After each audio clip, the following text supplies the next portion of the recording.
Bonjour et bienvenue à ce nouveau Café des Lyonnes. Bonjour Audrey. Bonjour Alexandra. Alors ce matin, je suis ravie d'accueillir dans les fabuleux locaux de l'Intercontinental Lyon Hôtel-Dieu Audrey Luc. Vous êtes la directrice communication et relations publiques de Panzani. Donc on va parler communication, marketing, carrière, voir comment on se retrouve aux manettes de la communication d'une belle entreprise comme Panzani, qui est sur notre territoire. Donc on est très, très contente et puis très investie sur les sujets d'agriculture, si j'ai bonne mémoire. Donc on va pouvoir parler de tout ça avec vous, Audrey. Ce matin, je suis très contente de vous recevoir. On s'est croisés l'année dernière, en tout cas au courant de l'année 2025, grâce à Ours, aux médias Ours, et vous étiez présidente du jury des Ours de la com. Voilà, c'est à cette occasion que j'ai eu le plaisir de faire votre connaissance. Mais Audrey, première question de l'émission. J'avais envie de vous poser, vous la connaissez. Est-ce que vous êtes une femme engagée ? Et ça veut dire quoi pour vous l'engagement ? Oui, tout à fait. Je pense que je peux dire que je suis une femme engagée. Pour moi, l'engagement, en fait, c'est de pouvoir agir en cohérence avec ses convictions, au service d'une cause, qu'elle soit d'ordre sociétal ou environnemental, en tout cas une grande cause, et d'y mettre en fait toute son énergie, toute sa détermination et tous les moyens pour pouvoir la mener à bien, en embarquant un maximum de personnes autour de soi, que ce soit des personnes internes au projet, à l'entreprise, ou externes. Et en fait, c'est mon quotidien. Donc, je pense que l'engagement, ça me correspond bien. Mais alors, il se traduit comment cet engagement chez vous, exactement ? C'est quoi ? C'est votre engagement dans votre entreprise ? C'est de l'engagement à côté de ce que vous pouvez faire en dehors ? Alors actuellement, j'ai vraiment l'opportunité d'être engagée dans mon entreprise, puisque j'ai en fait créé mon poste depuis 3 ans chez Panzani, donc qui est ce poste de direction de la communication et des relations publiques, qui d'ailleurs dans d'autres entreprises est nommé direction de l'engagement, pour faire le parallèle. Ouais. Voilà, tout à fait. Donc chez certains de mes pairs. En fait, pourquoi ? Parce que ce métier, c'est de porter la voix de l'entreprise et les engagements auprès de toutes les parties prenantes, donc que ce soit les consommateurs, mais aussi les clients distributeurs, nos fournisseurs sur l'amont agricole, les médias, les pouvoirs publics, donc vraiment tout l'écosystème, et de pouvoir faire rayonner ce qu'on fait aujourd'hui sur toutes les étapes de la chaîne de valeur. Également les enjeux qui peuvent se poser, les défis, ce qu'on a envie de soutenir. Donc voilà, donc c'est vraiment ce travail de conviction auprès de tout l'écosystème sur les enjeux, les impacts autour de l'entreprise. Mais alors, c'est un poste non seulement très exposé parce que, en fait, vous engagez la visibilité de l'entreprise. Comment ça se traduit ça ? Comment on le gère ? Parce que ça veut dire que c'est des postes où il y a particulièrement des enjeux. Alors, j'imagine que dans d'autres postes aussi, j'imagine que la direction des finances, c'est aussi une autre forme d'engagement. Mais là, il y a ce côté visibilité dans l'espace médiatique, et on le sait aujourd'hui, c'est des vrais sujets de préoccupation. Il y a des crises, des choses à gérer, de l'actualité, des choses qu'on ne maîtrise pas. Comment on le gère ça personnellement ? Oui, vous avez tout à fait raison. C'est-à-dire que j'ai dans mes mains la réputation de l'entreprise, en fait. Donc, c'est un poste à responsabilité. Et en fait, il faut pouvoir doser entre ce qu'on choisit d'exposer proactivement, donc voilà, les sujets à impact de l'entreprise, et d'autres sujets où on va plus être en réactif, en veillant à ce qui est dit sur l'entreprise, les questions qui sont posées, les enjeux de réputation. Et donc, c'est d'arriver à manager les deux.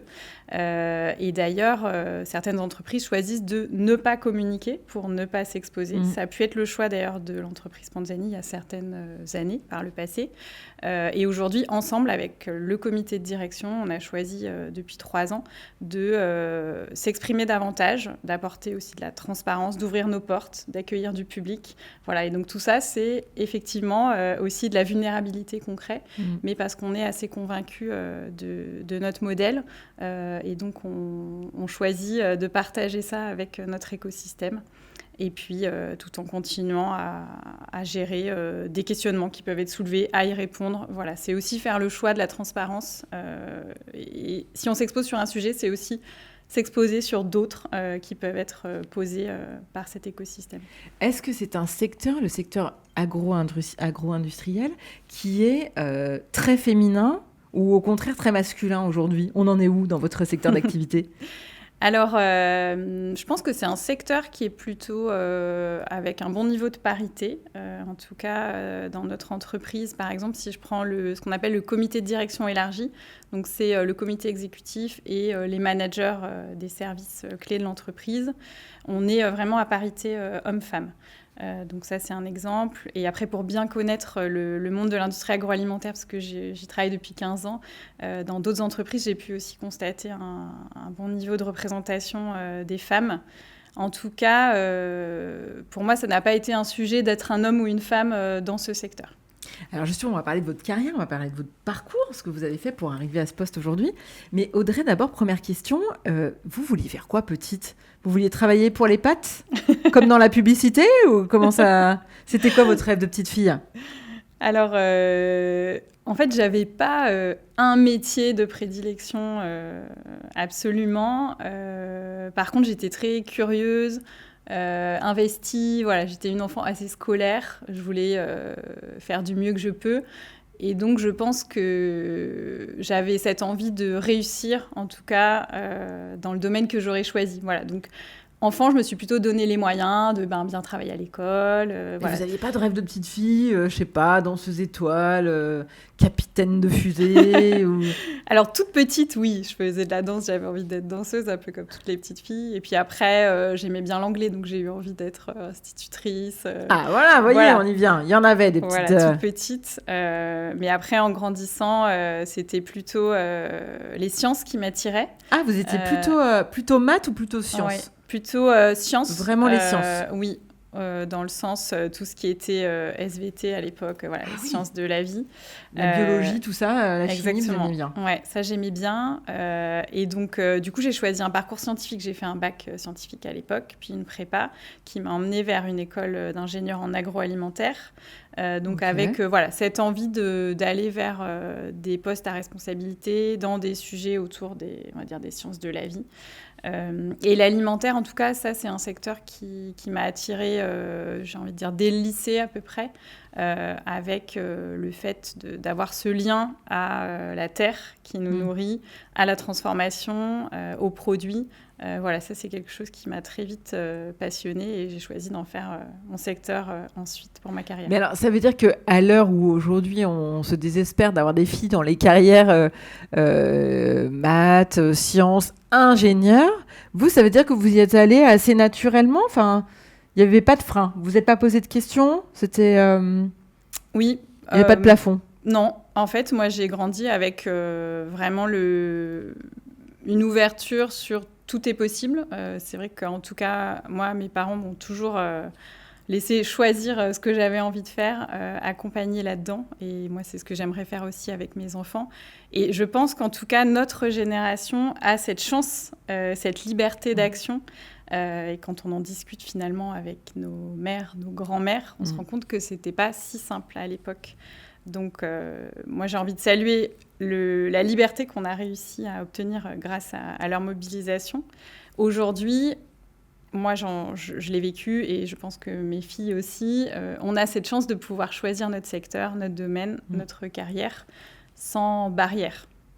Et alors, donc, du coup, vous faites cette école d'ingé, vous vous orientez dans le secteur de l'agroalimentaire qui vous plaisait. Vous commencez quoi? C'est quoi votre premier job? Eh ben, mon premier job, c'était le fruit d'une rencontre. En fait, lors d'une conférence, j'ai pu assister au témoignage d'une directrice marketing à l'époque qui s'occupait d'une entreprise de compléments alimentaires.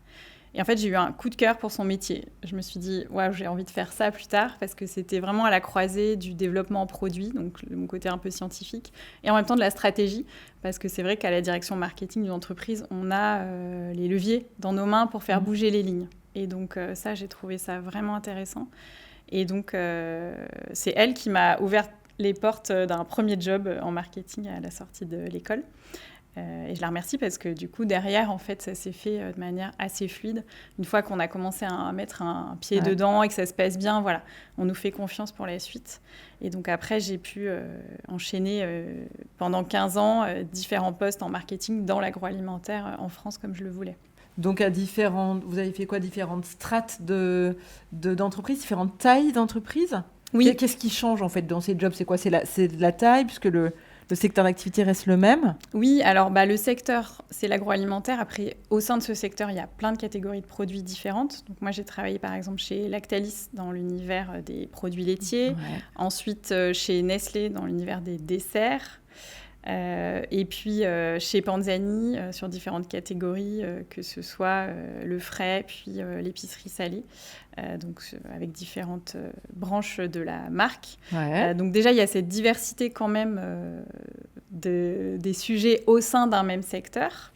Et ensuite, c'est différents niveaux d'évolution. Le marketing, en fait, ça fonctionne. On démarre sur des postes de junior où on apprend.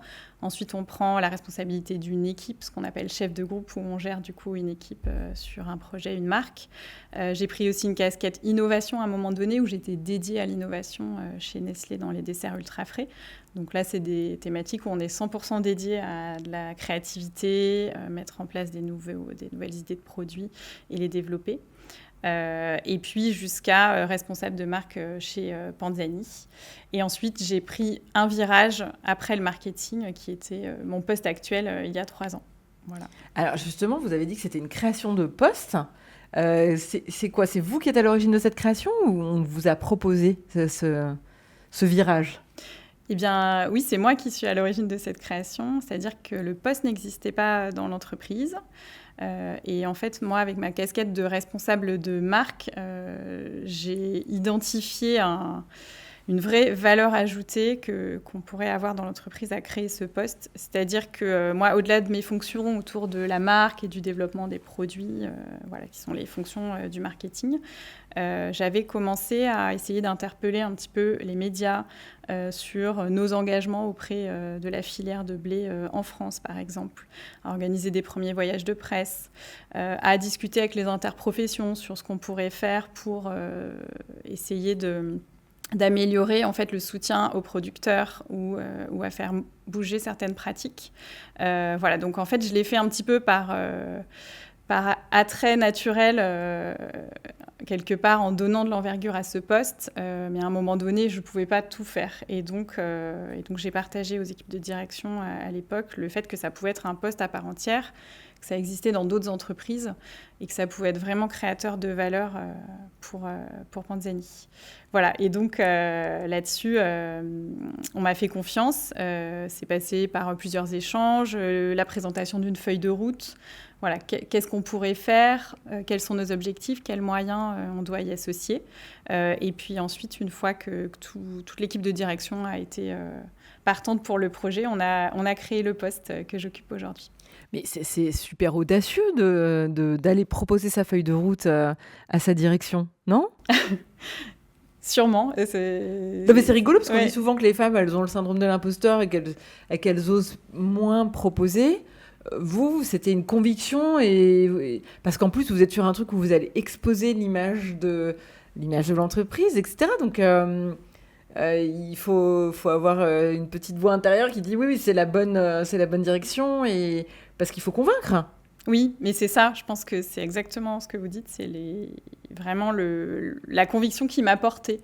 J'étais tellement convaincue de la valeur que ça pouvait créer que j'ai osé en parler. Après, si j'avais pas reçu le soutien, je n'aurais pas été tête brûlée non plus. Mais comme j'ai senti aussi de l'adhésion, de l'intérêt, quelque part, ça a fini par... On a monté ce projet ensemble qui correspondait aussi à un moment où l'entreprise avait envie de s'exposer davantage. L'équipe de dirigeants était aussi convaincue de la valeur que ça pouvait apporter. Donc voilà, je pense qu'il faut oser, en tout cas exprimer quand on ressent une envie, un besoin, un projet. Et du coup, c'est presque l'intrapreneuriat quelque part. Hein. C'est aussi au sein d'une entreprise pouvoir proposer des projets, des idées. Et puis ensuite, s'il y a de l'adhésion, on fonce. Dans votre carrière, qu'est-ce qui a été moteur? Est-ce que ce sont des hommes, des femmes qui vous ont aidé à passer des postes ou à changer d'échelle? Ou c'est vraiment une motivation très personnelle qui fait que vous avez, par curiosité, par envie, par appétence, vous avez changé ou d'entreprise ou de poste? C'est beaucoup quand même des rencontres qui font les opportunités aussi. Moi, j'aime beaucoup échanger avec, que ce soit des personnes en interne ou en externe. Et donc, parfois, c'est quelqu'un qui vient nous chercher pour un sujet, ça m'est arrivé, ou voilà, on vient de me chercher pour me dire voilà, j'ai pensé à toi pour ce poste, est-ce que tu es OK et on y va. Donc là, c'est une personne qui nous tend la main, qui nous fait confiance et ça fait avancer. Ou parfois, on provoque aussi un peu son propre destin, comme je vous l'expliquais là sur cet exemple, en allant aussi créer l'opportunité. Donc je dirais que ça peut être un mix des deux. Mais ce que je retiendrai, c'est un maximum de curiosité, d'ouverture. En fait, c'est jamais du temps perdu d'échanger autour de soi avec d'autres métiers, d'autres secteurs, vraiment de s'ouvrir. Et ça ne peut qu'ouvrir des portes, en tout cas, à un moment donné. Et ça n'a jamais été un sujet, vous l'avez dit, d'être une femme dans votre carrière.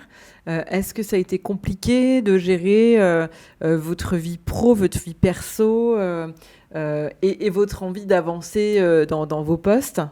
On arrive à tout concilier. Il y a des moments, c'est plus tendu. C'est quoi le secret? Oui, alors ça, c'est un vrai sujet, clairement. Autant je suis convaincue qu'une femme a toutes les compétences pour tout faire. Vraiment, ça, j'en suis convaincue. Autant, ça pose forcément des questions d'organisation. Ça, c'est certain. Et quelque part, on est la génération qui invente aussi ce nouveau modèle de concilier sa vie professionnelle, sa vie personnelle. On n'a pas forcément, en fait, pas toutes en tout cas, le modèle de mère, de grand-mère, j'en parlais tout à l'heure, qui avait ces niveaux-là d'investissement dans la vie professionnelle. Donc, parfois, c'est pas évident parce qu'on doit inventer sa propre gestion du temps, de l'équilibre vie pro, vie perso. Et je pense que ça dépend vraiment de chacun, chacune. Donc, en tout cas, à mon niveau, ça a été d'accepter l'investissement que je voulais mettre dans cette carrière, tout en étant aussi à l'écoute du besoin que j'avais d'être présente pour ma famille. Voilà. Et donc, je pense que c'est ça qui est important, c'est d'arriver à gérer ce temps-là pour ne pas avoir l'impression de sacrifier complètement l'un ou l'autre. Alors, c'est une vaste ambition, est-ce que j'y arrive? J'essaie en tout cas. Mais le fait de se connaître mieux et de se dire c'est OK de prendre une journée parce que là, j'ai pas assez vu mes enfants ce mois-ci et donc j'ai envie de passer du temps avec eux. Voilà, c'est OK. Et en fait, si ça nous fait du bien, quelque part, dans son travail, ça se ressent aussi. Voilà, donc c'est aussi peut-être, en tout cas, d'accepter d'aménager son temps par rapport à ce dont on a besoin. Voilà, et de ne pas complètement tout sacrifier, tout l'un ou tout l'autre. Vous trouvez qu'elles manquent de quoi, les femmes, aujourd'hui en France, pour réussir? C'est quoi le problème de la parité, le problème de la place des femmes dans la société, à tous les endroits de la société? Encore une fois, ce n'est pas un manque de compétences. Donc, je pense que ce qui pourrait aider, c'est d'accompagner les femmes, justement, dans les questions que ça peut susciter. Le fait de faire une carrière et de devoir concilier d'autres enjeux à côté. Et donc, de les accompagner par des mesures en entreprise comme faciliter le quotidien, pouvoir aussi peut-être apporter du coaching sur finalement là, les questions qu'on se pose ensemble, toutes les femmes je pense se les posent, et donc de faciliter aussi ces échanges pour quelque part montrer qu'on n'est pas seul dans ces questionnements et accompagner dans ce chemin-là. Vous avez ces réflexions avec vos collègues en interne, enfin, ça fait partie des sujets dont on parle en entreprise ou pas vraiment parce que la question ne se pose pas, ou on n'ose pas l'aborder, ou il n'y a peut-être pas de sujet pour l'aborder? C'est des sujets qui émergent.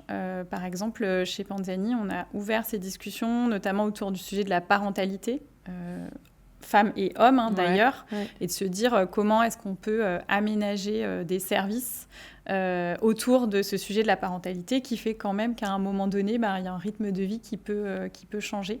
Et donc, on a à ce sujet ouvert un partenariat avec Parents Zen, notamment, qui apporte des services dans l'entreprise pour faciliter tout ça.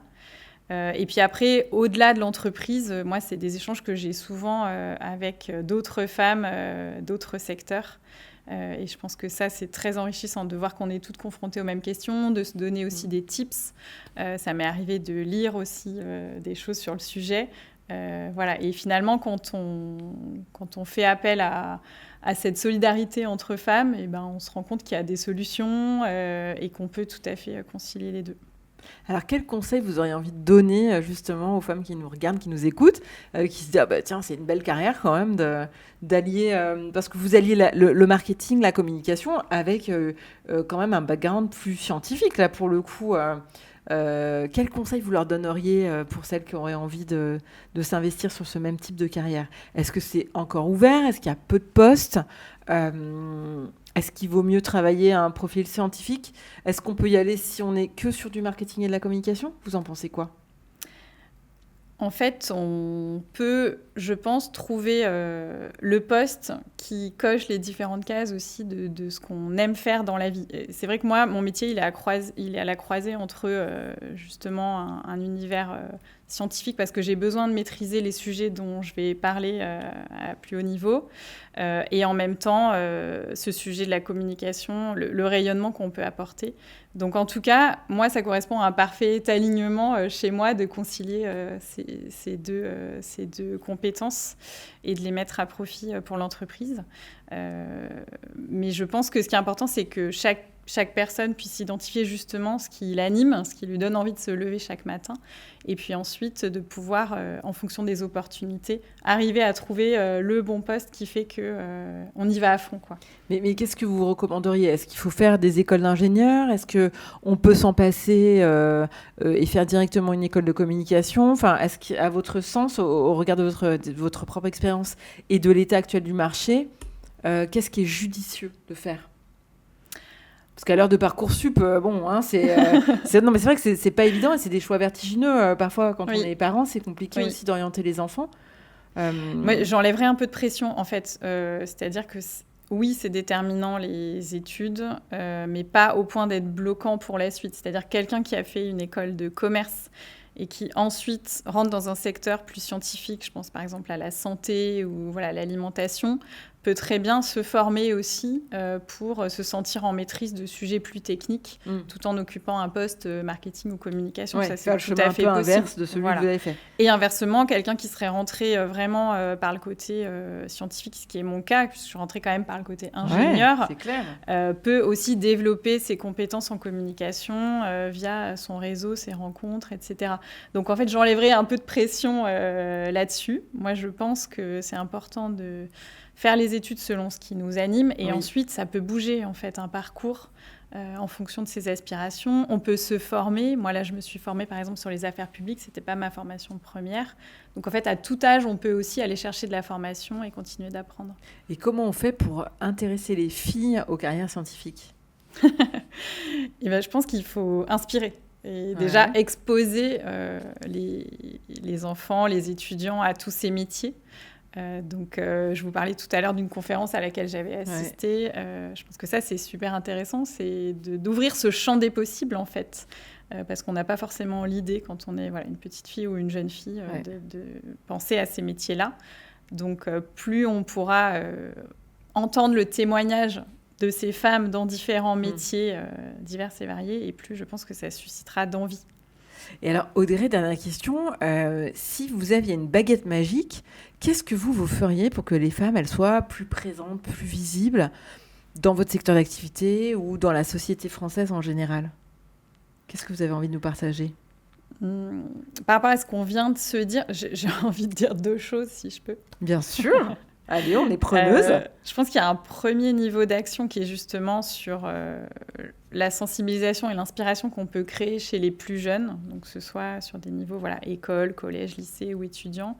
Ce qui pourrait être vraiment intéressant, c'est de créer des sortes de journées de mentorat où une jeune fille, une femme pourrait passer une journée, par exemple, dans la vie d'une personne qui occupe un poste qui l'intéresse. Donc voilà, une journée avec une femme qui est commandant de bord, une femme qui travaille dans un hôpital, un genre de vie, dans ma une vie industrie agroalimentaire. Ouais. Voilà, pour en fait comprendre son quotidien, voir que c'est possible. Et je pense qu'en créant de l'inspiration chez les plus jeunes, ça va aider aussi à susciter des vocations. Donc ça pourrait être une mesure intéressante. Et après, c'est plus une mesure dans le quotidien des femmes en entreprise, c'est de pouvoir apporter de la flexibilité dans la gestion du temps. On en parlait aussi tout à l'heure, c'est un enjeu. Et donc je pense de pouvoir, quand on est une femme, comprendre qu'en entreprise, on peut concilier une carrière et une vie personnelle, c'est important.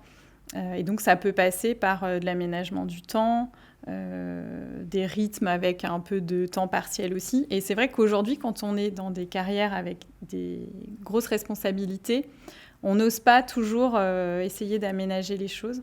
Et donc, je pense qu'on soit femme ou homme, d'ailleurs, on devrait pouvoir, à des moments donnés de la carrière, par exemple, je pense à la petite enfance, où forcément, ça demande beaucoup d'énergie, du temps. Pourquoi pas avoir un temps à 90% sur une période, parce que ça soulage et parce que ça permet de garder l'engagement aussi. Et puis ensuite, revenir à un 100%. Voilà. Donc, accorder un peu de flexibilité, je pense que ça, ce serait un modèle à penser, compte tenu du fait qu'aujourd'hui, les femmes sont très investies, leur conjoint aussi. Et donc, au bout du bout, quand tout le monde est à 100% et qu'il faut tout faire, ça peut être compliqué. Donc, pouvoir proposer des aménagements du temps, ce serait intéressant. Très bien, Audrey, merci d'être venue ce matin partager votre parcours et servir de rôle modèle, du coup, je l'espère, aux futures jeunes femmes qui prendront la suite dans les carrières scientifiques. Merci d'avoir pris votre temps pour partager avec nous ce Café des Lyonnes.